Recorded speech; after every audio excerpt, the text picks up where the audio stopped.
رمضان مہینہ ایک ایسا مہینہ ہے کہ اللہ تعالیٰ نے ہمارے لیے ایک بہت بڑا تحفہ بنا کے بھیجا ہے۔ اس مہینے میں دعاؤں کو قبول کر لیا جاتا ہے، اس مہینے میں رحمت برسایا جاتا ہے زیادہ سے زیادہ۔ یہ مطلب نہیں کہ دوسرے مہینہ میں نہیں کیا جاتا، لیکن میرا مطلب یہ ہے کہ دوسرے مہینہ میں بھی رحمت نازل کیا جاتا ہے، مغفرت کیا جاتا ہے، لیکن اس مہینے میں بہت زیادہ کہتے ہیں۔ حدیث شریف میں آتا ہے، اللہ کے نبی صلی اللہ علیہ وسلم نے ارشاد فرمایا کہ اس مہینے کے ایک نفل عبادت کا ثواب دوسرے مہینے کے ایک فرض عبادت کے برابر ہے، اور اس مہینے کے ایک فرض عبادت کا ثواب دوسرے مہینے کے 70 فرضوں کے برابر ہے۔ ذرا سوچئے میرے عزیزو، یہ جو مہینہ ہے یہ بہت اہم ہے، ہمارے لیے ایک بہت بڑا موقع ہے کہ اس مہینے کے ذریعے ہم جو ہے اپنے گناہوں کو معاف کرا لے۔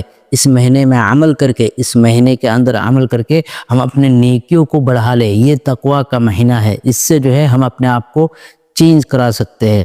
کیسے؟ حدیث شریف میں آتا ہے، اللہ کے نبی صلی اللہ علیہ وسلم ارشاد فرماتے ہیں کہ یہ جو مہینہ ہے، جو شخص ایمان کے ساتھ اور نیکی کی نیت سے روزہ رکھتا ہے تو اس کی پچھلے تمام گناہوں کو معاف کر دیے جاتے ہیں، اور ایک حدیث میں آتا ہے کہ اور جو آئندہ گناہ ہے ان کو بھی معاف کر دیا جاتا ہے۔ اللہ تعالیٰ فرماتے ہیں کہ یہ جو مہینہ ہے یہ میرا مہینہ ہے، اور اس کا جو اجر ہے یہ میں خود دوں گا۔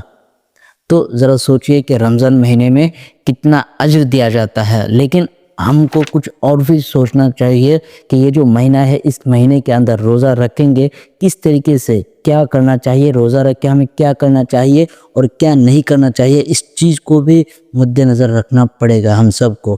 کیوں؟ اس لیے کہ اس کا مطلب یہ نہیں کہ روزہ رکھ لو اور بس کچھ بھی کر لو، ایسا نہیں ہے۔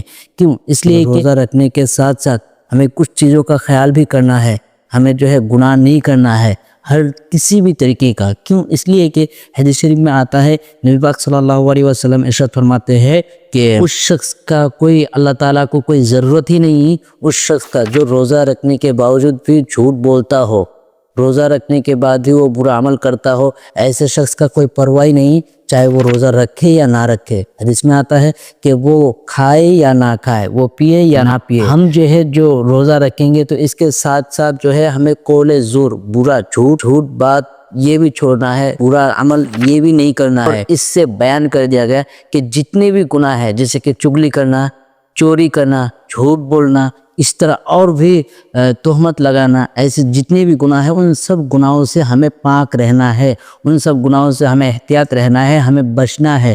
کیوں؟ اس لیے کہ ان سب گناہوں کو اگر ہم نہیں چھوڑیں گے تو حدیث آپ سمجھ ہی گئے ہوں گے کہ اللہ کے نزدیک کوئی اعتبار ہی نہیں ہے ایسے شخص کا جو روزہ رکھنے کے باوجود بھی جھوٹ بات بولتا ہو، برا عمل کرتا ہو، گناہ کا کام کرتا ہو۔ اس مہینے کا جو ہمیں عمل ہے وہ یہ کرنا ہے کہ ہم جو روزہ رکھیں گے اس کے ساتھ ساتھ چاہیے کہ ہم نوافل کو زیادہ سے زیادہ فالو کریں، نوافل زیادہ پڑھیں، اور اسی طرح قرآن کریم کی بھی تلاوت کیا کرے، اور اسی طرح بھی تسبیح اور جتنے بھی نیک عمل ہے وہ کرے۔ یہ اس سے جو ہے ہمیں زیادہ سے زیادہ فائدہ ہونے والا ہے، یہ نہیں کہ برا عمل کرے۔